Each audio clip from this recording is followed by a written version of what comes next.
청취자 여러분, 혹시 생각공장이라는 말 들어보셨어요? 네, 들어본 것 같아요. 얼마 전에 새로 생긴 지식산업센터 이름이라고 하는데요. 마치 생각을 원료처럼 집어넣어서 제품처럼 만들어내는? 네, 번뜩이는 제품처럼 만들어내는 곳, 뭐 그런 이미지잖아요. 사실 우리는 인류 역사상 가장 놀라운 생각들이 현실이 되는 그런 시대에 살고 있죠. 그렇죠. 스마트폰이나 인공지능 같은 것들요? 맞아요. 그런데 여기서 아주 흥미로운 질문이 생겨요. 우리 세상을 바꾼 아이폰을 만든 스티브 잡스는 췌장암으로 세상을 떠났고 또 AI의 대부로 불리는 제프리 힌트는 그 구글에서 나왔죠? 네, 돌연 자신이 만든 AI가 인류를 파멸시킬 수 있다고 경고하면서 회사를 나왔단 말이죠. 왜 이렇게 위대한 생각들이 종종 비극이나 좀 섬뜩한 경고로 이어지는 걸까요? 음, 오늘 저희가 분석해볼 자료는 이 거대한 질문에 대해 아주 의외의 곳에서 답을 찾으려고 합니다. 바로 고척동 블레싱센터 교회의 고용수 원로 목사님의 성령을 따라 행하는 제3의 길이라는 특별 설교문이에요. 네. 이 설교가 단순히 종교적인 맥락을 넘어서 우리가 세상을 보는 방식의 어떤 근본적인 함정에 대해서 이야기하고 있거든요. 자, 그럼 이 위대한 생각의 비극이라는 미스테리 한번 파헤쳐 볼까요? 네, 좋습니다. 이 설교의 핵심 키워드는 바로 제3의 길이에요. 제3의 길. 네, 원래 이 용어는 영국의 사회학자 앤서니 기든스가 정치학에서 사용했던 말이거든요. 들어본 것 같아요. 뭐 낡은 좌파도 아니고 신자유주의 우파도 아닌 좀 실용적이고 새로운 길을 찾지 않은 그런 의미였죠. 양자택일의 함정을 벗어나자는 겁니다. 그렇군요. 설교자는 바로 이 개념을 가져와서 우리가 신앙이나 삶에서 흔히 빠지는 두 가지 극단적인 길, 그러니까 두 개의 잘못된 선택지에 대해 이야기하고 있어요. 그러니까 어쩌면 위대한 아이디어가 실패하는 이유가 아이디어 자체가 나빠서라기보다는 그걸 실현하려는 방식이 극단적인 양자택일의 함정에 빠지기 때문일 수도 있다. 이런 말이군요. 바로 그겁니다. 흥미로운데요? 그럼 그 첫 번째 잘못된 길이 뭔가요? 첫 번째 길은 설교에서 방종주의라고 불러요. 좀 어려운 말로는 반율법주의라고도 하는데 쉽게 말해서 욜로 아시죠? 욜로요? You only live once. 네, 그 욜로 정신이 극단화된 형태라고 볼 수 있어요. 난 구원받았으니까 혹은 난 자유로운 존재니까 이제 어떤 규칙에도 얽매일 필요 없어. 내 마음대로 해도 돼 라고 생각하는 거죠. 자유라는 위대한 이상이군요. 맞습니다. 그런데 자유, 정말 위대한 가치잖아요. 이게 어떻게 비극으로 이어지죠? 이 자유를 육체의 기회로 삼는다고 설교는 지적해요. 육체의 기회요? 네, 그러니까 자신의 욕망을 채우는 변명으로 사용한다는 거죠. 설교에서는 그 결과로 나타나는 15가지 육체의 일을 언급하는데요. 이걸 그냥 목록으로 보면 재미없고 그 본질을 보면 결국 관계의 파괴로 이어지는 것들이에요. 관계의 파괴. 네, 성적인 타락, 서로 미워하고 시기하고 분쟁하는 것들, 술 취하고 방탕하는 것들, 자유라는 이름 아래 모든 제약을 풀어버리니까 결국 자기 자신과 공동체를 파괴하는 혼돈으로 끝나버리는 비극을 맞게 되는 거죠. 설교에서 구원파의 사례를 드는 것도 바로 같은 맥락입니다. 구원받았다는 그 생각이 오히려 모든 행동을 정당화하는 비극으로 이어진 거죠. 알겠습니다. 절대적 자유라는 위대한 아이디어가 결국 혼돈과 파괴라는 비극으로 끝나는 첫 번째 길이군요. 네. 마치 통제불능이 된 AI처럼요. 그럼 정반대의 길도 있겠네요. 네, 바로 그 지점입니다. 두 번째 길은 율법주의예요. 율법주의. 이건 방종주의와는 완전히 반대편에 서 있죠. 완벽한 질서와 통제라는 위대한 아이디어를 추구하는 길, 뭐 이렇게 볼 수 있어요. 완벽한 질서와 통제라. 구원을 유지하고 완벽한 사람이 되려면 내가 정한 이 엄격한 규칙들을 철저하게 지켜야만 해 라고 믿는 태도죠. 이거 혹시 요즘 소셜미디어에 나오는 갓생 챌린지나 하하, 네. 완벽한 자기계발 구루 같은 느낌인데요. 새벽 4시에 일어나서 명상하고 칼로리 계산된 식단만 먹고 하루 계획을 분 단위로 짜서 실천하는 겉보기엔 정말 완벽하고 대단해 보이잖아요. 정확해요. 겉보기엔 신앙심이 가장 깊어 보이고 누구보다 열심히 규칙을 지키죠.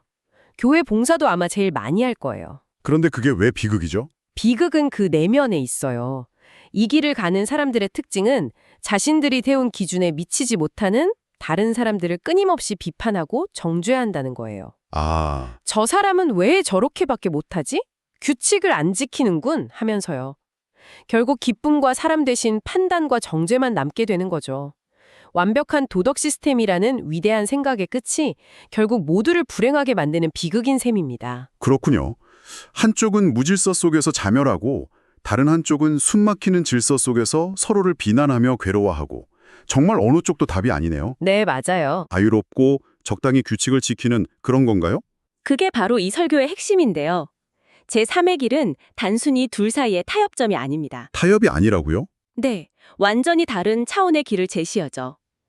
그 길의 이름이 바로 성령을 따라 행하는 삶입니다. 핵심 구절이 너희는 성령을 따라 행하라. 그리하면 육체의 욕심을 이루지 아니하리라 인데요. 여기서 가장 중요한 전제는 우리 내면에서 육체의 소욕과 성령이 끊임없이 싸우고 있다는 사실. 이걸 인정하는 것에부터 출발해요. 잠깐만요. 그게 정말 중요한 포인트 같아요. 보통 우리는 내면의 갈등을 나쁜 것, 없애야 할 것이라고 생각하잖아요. 그렇죠. 그런데 이 제3의 길은 그 갈등이 당연히 존재한다는 걸 인정하는 데서 시작한다고요? 바로 그거예요. 설교에서도 사도 바울의 경험을 인용하는데 로마서에서 바울이 오호라 나는 곤고한 사람이로다. 내가 원하는 선을 행하지 않고 원하지 않는 악을 행하는구나 하고 탄식하는 장면이 나와요. 아, 네. 기독교 역사상 가장 위대한 인물 중 한 명조차도 이런 극심한 내적 갈등을 겪었다는 거죠. 앞서 말한 두 개의 잘못된 길은 이 갈등을 견디지 못하고 도망친 결과예요. 도망쳤다. 네. 방종주의는 그냥 싸움을 포기하고 욕망에 져버린 길이고 율법주의는 자신의 힘으로 이 갈등을 억지로 짓누르려다 실패하고만 길이죠. 와, 이건 정말 새로운 관점이네요. 문제의 핵심이 갈등 자체가 아니라 그 갈등을 대하는 우리의 태도였다는 거군요. 맞습니다. 그럼 성령을 따라 행한다는 건 그 내면의 싸움터에서 성령의 편에 서는 선택을 계속해 나간다는 의미로 이해하면 될까요? 정확합니다. 억지로 이기려고 발버둥 치는 것도 아니고 무기력하게 포기하는 것도 아니에요. 내 안에 선한 목소리를 따르는 선택을 의식적으로 그리고 지속적으로 하는 거죠. 지속적으로. 네. 설교에서 아주 재미있는 언어적 분석을 하는데요.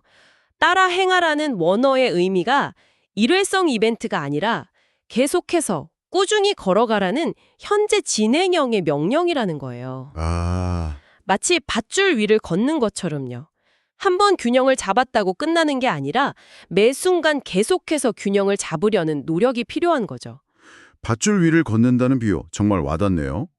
그럼 그 결과는 어떻게 나타나나요?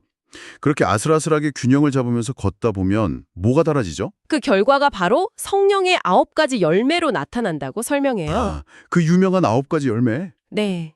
사랑, 희락, 그러니까 기쁨이죠. 화평, 오래 참음, 자비, 양선, 충성, 온유, 절제. 앞서 말한 혼돈의 길에서 나타났던 육체의 일들과는 완전히 대조적이죠. 그렇네요. 여기서 정말 중요한 건 이 열매들이 내가 노력해서 억지로 만들어내는 것이 아니라는 점이에요. 억지로가 아니다. 네, 율법주의처럼 자, 오늘부터 사랑하자고 결심해서 되는 게 아니라는 거죠. 내면의 싸움에서 계속 올바른 선택을 하는 그 과정 속에서 마치 건강한 나무가 좋은 열매를 맺듯이 자연스럽게 삶에 맺히는 결과물이라는 겁니다. 알겠습니다. 성령을 따라 행하는 삶이 어떤 개념인지는 이제 좀 감이 잡히는데요. 그런데 솔직히 여전히 좀 추상적으로 들려요. 그렇죠. 청취자분들도 그래서 뭘 어떻게 하라는 거지? 라고 생각하실 수 있거든요. 화요일 아침 출근길에 스트레스 받을 때 구체적으로 뭘 할 수 있는 건가요? 설교에서 더 실질적인 방법을 제시하나요? 그 질문이 나올 수 있죠. 설교는 다시 모든 것의 시작점인 생각의 문제로 돌아가요. 생각. 네. 세미얼 스마일스의 책 자조론에 나오는 유명한 말을 인용하죠. 생각을 심으면 행동이 되고 행동을 심으면 습관이 되고 습관은 성품이 되고 성품은 운명이 된다. 아, 유명한 말이죠. 결국 내면의 싸움도 생각의 싸움이라는 거예요. 그리고 이 영적인 생각, 즉 성령을 따르는 생각을 유지하기 위한 3가지 구체적인 도구를 제시합니다. 오, 드디어 실용적인 팁이 나오는군요. 뭔가요? 첫 번째 도구는 말씀이에요. 말씀. 여기서 말씀은 단순히 성경을 읽는 행위를 넘어서 내 생각과 감정이 올바른 방향으로 가고 있는지 확인하는 나침반이나 필터 역할을 해요. 아, 필터요? 네, 성령의 뜻은 말씀의 큰 틀과 어긋나지 않기 때문에 내 안의 목소리가 진짜 성령의 인도인지 아니면 그저 내 욕심인지 분별하는 기준이 된다는 거죠. 그렇군요. 두 번째는 아마 많은 분들이 예상하실 것 같은데요. 맞아요. 기도입니다. 기도. 기도를 단순히 무언가를 요청하는 행위가 아니라 하나님과의 지속적인 소통 채널로 설명해요. 내면의 싸움에서 혼자 힘들어하는 게 아니라 계속해서 도움을 구하고 반향을 물으면서 연결 상태를 유지하는 거죠. 실시간 내비게이션처럼요. 딱 그 비유가 맞네요. 마지막 세 번째 도구는 좀 의외일 수도 있겠어요. 바로 참된 공동체입니다. 공동체? 여기서 강조하는 건 그냥 친목 모임이 아니에요.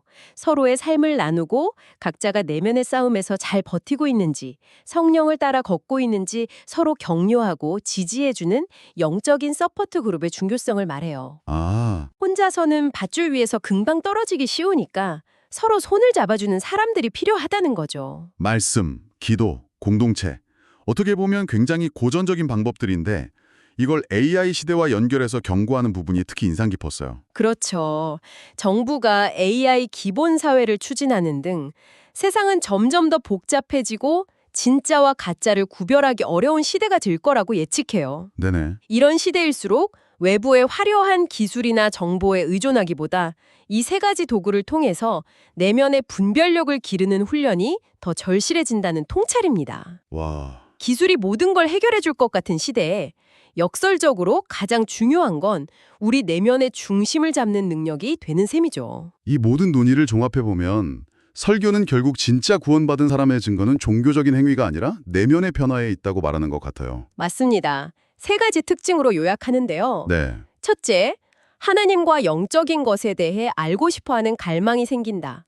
둘째, 내 뜻대로 살고 싶은 마음과 싸우면서 하나님의 뜻을 따르려는 마음이 생긴다.